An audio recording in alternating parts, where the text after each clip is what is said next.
Isang misteryosong sakit ang unti-unting kumakalat ngayon sa Pangasinan. Isang sakit na tila kumakain umano ng balat at laman ng tao. Babala po sa mga manonood, sensitibo po ang videong inyong makikita kung kaya't gabayan po ninyo ang inyong mga anak. Magbabandila si Jasmine Romero.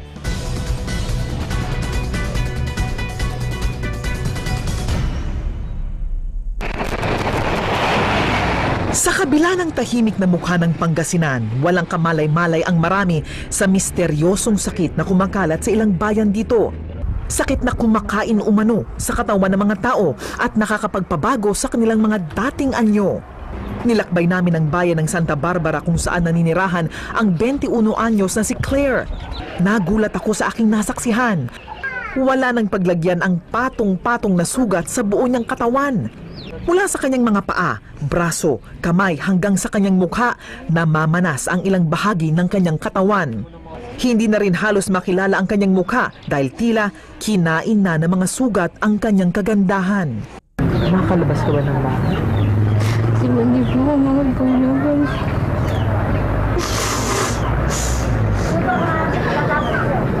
Hindi ka makatayo.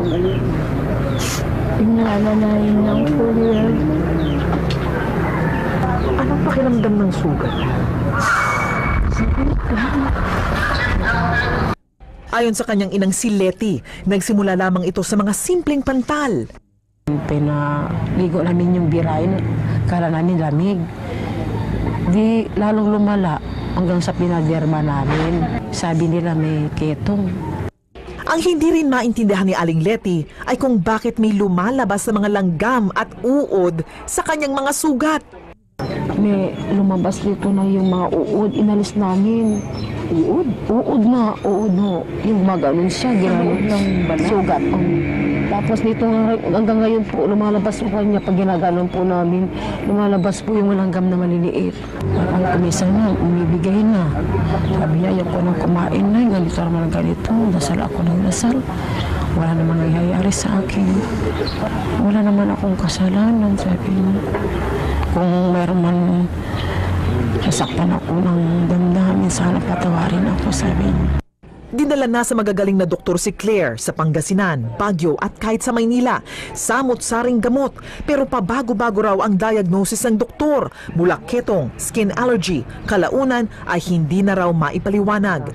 Sabi nga ni Dr. Gatang, wala daw siyang sakit. Ginawa na niya lahat ng mga kaya niya. Biopsy lang ang biopsy. Wala silang makita talaga. Wala silang makita. Kaya sabi niya, di ko na alam kung ano ang talagang igagamot ko sa'yo, pero magdasal ka na lang, sana gumaling ka kasi parang may demonyo pumasok sa katawan mo, sabi. Nagdesisyon ang pamilyang bumalik na lamang sa Pangasinan at sa dasal na lamang kumapit. Kung may napipray sa amin na born again, spiritual. Kaya nga nung dalawang gabi na kami natulog sa spiritual, nakakatulog siya. Dito hindi siya nakakatulog. Kaya po gusto ko po bumalik. Ha? Bumalik. Bumalik po.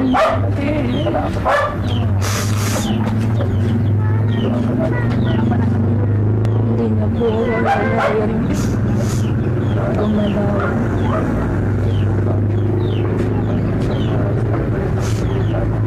Tsaka hingin po kami ng anak po. Tulong. Sa investigation. Sa bayan ng Villasis naman, nakilala namin ang binatilyong si Joseph. 4 na buwan pa lamang ang kanyang sugat, pero sa bilis ng pagkalat nito sa kanyang katawan, hirap na siyang makatayo. Namaga parang ano, yung nasa basketball. Nag-basketball ka? Hindi naman ako nagbabasketball yan. Biglang lang. Mamaga. Tapos biglang sumakit yung mga tuhod ko. Tapos may tumubo, yung gumamin. Ngayon, pati ang kanyang ulo, kinakaliskis na at unti-unti na ring dumatapo ang mga sugat sa kanyang makinis na mukha. Ang kanyang mga kuko, unti-unti na ring nalalaglag. Wala na, aalis na. Naalis ng kuko mo? Ay, naalis yung kuko mo. Dalawa na lang yung meron. Ayon sa nanay ni Joseph, paiba-iba raw ang diagnosis ng mga doktor. Nagpatingin uli na naman kami sa mga albularyo. Sabi nung huli-huli, yung psoriasis, sabi niya, kung psoriasis ka, dry naman. Dahil sa kawalan ng pera, iniuwi na lamang si Joseph. Sana po yung mga may mababait na kalooban, sana po tulungan niyo po ako para magamot na itong anak ko. Aminado ang health office, wala pa silang alam kung ano ang sakit ni Joseph.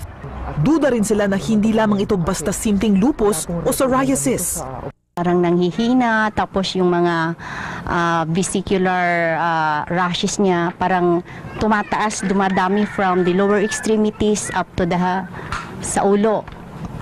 Kaya kailangan sigurong ipa-work up natin para matulungan natin yung pasyente.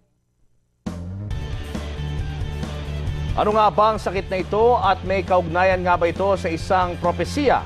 Ano nga ba ang masasabi ng mga doktor dito at maging ng Simbahang Katolika? Abangan bukas ang part 2 ng special report ni Jasmine Romero dito lamang sa Bandila.